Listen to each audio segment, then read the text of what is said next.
Bonjour à tous. Aujourd'hui, je suis très content d'accueillir sur la chaîne Anne-Sophie Nedelec. Elle est partenaire chez Newfound et va pouvoir vous partager quelques conseils pertinents lorsque vous venez de terminer une levée de fonds. Vous allez pouvoir entamer une collaboration avec vos investisseurs et donc on va vous commencer à vous parler de sujets comme les boards, les choses comme ça. Et donc Anne-Sophie, elle va être là pour vous dire la bonne manière de collaborer, continuer la relation avec les investisseurs à la suite de la levée de fonds. Bonjour à tous. Pour Captu, je vais prendre quelques minutes pour vous parler de la relation investisseur-entrepreneur. Donc, une fois la levée de fonds réalisée, donc plus que des obligations en fait que vous retrouvez de toute façon dans le pack d'actionnaires, ce sont surtout des bonnes pratiques qu'il faut mettre en place assez rapidement. Déjà, je pense qu'il est essentiel de commencer à travailler avec vos investisseurs avant le closing. Sans doute que vous allez organiser par vous-même des séances de travail pour challenger votre roadmap, par exemple, ou le montant à lever. Il ne faut pas découvrir en tout cas votre capacité à travailler ensemble post-levée de fonds. C'est en plus l'occasion d'échanger autour des attentes de chacun et de la manière dont il faut les mettre en place. Donc, il y a le reporting, déjà, le premier point. La plupart des fonds ont des logiciels de reporting mensuels avec des KPI personnalisés, propres à votre business. Ils doivent être pertinents, ils doivent être précis et surtout maîtrisés.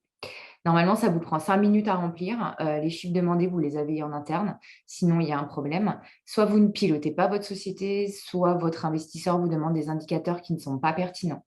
Donc, le mieux, c'est de les définir en amont, de les faire accepter par vos investisseurs et de manière générale, définir un format de reporting et s'y tenir dans le temps, forcément. Le deuxième point, c'est la communication. Je pense qu'il est important de partager des infos pertinentes régulièrement, voire au fil de l'eau. Plus l'investisseur a les bonnes infos au bon moment, plus il est susceptible de vous aider. Ce qui fonctionne bien de mon côté, en fait, c'est le canal Slack ou la boucle WhatsApp. Donc, ce n'est pas très innovant, mais au moins, il n'y a pas de formalisme, on échange, c'est fluide. C'est d'ailleurs aussi sympa pour les bonnes nouvelles à partager. Ça fait plaisir à tout le monde. Il est aussi possible d'ajouter un petit update par email, un petit peu plus structuré, quelques jours avant le board. Il ne faut pas attendre les boards, en tout cas, pour donner des informations. Sinon, il se transformera en pure session de reporting et c'est vraiment dommage. Le but du board, c'est quand même d'analyser le passé, le présent, de définir les enjeux, d'imaginer le futur et de prendre des décisions. Donc, c'est évidemment un peu plus productif si on a les bonnes infos avant.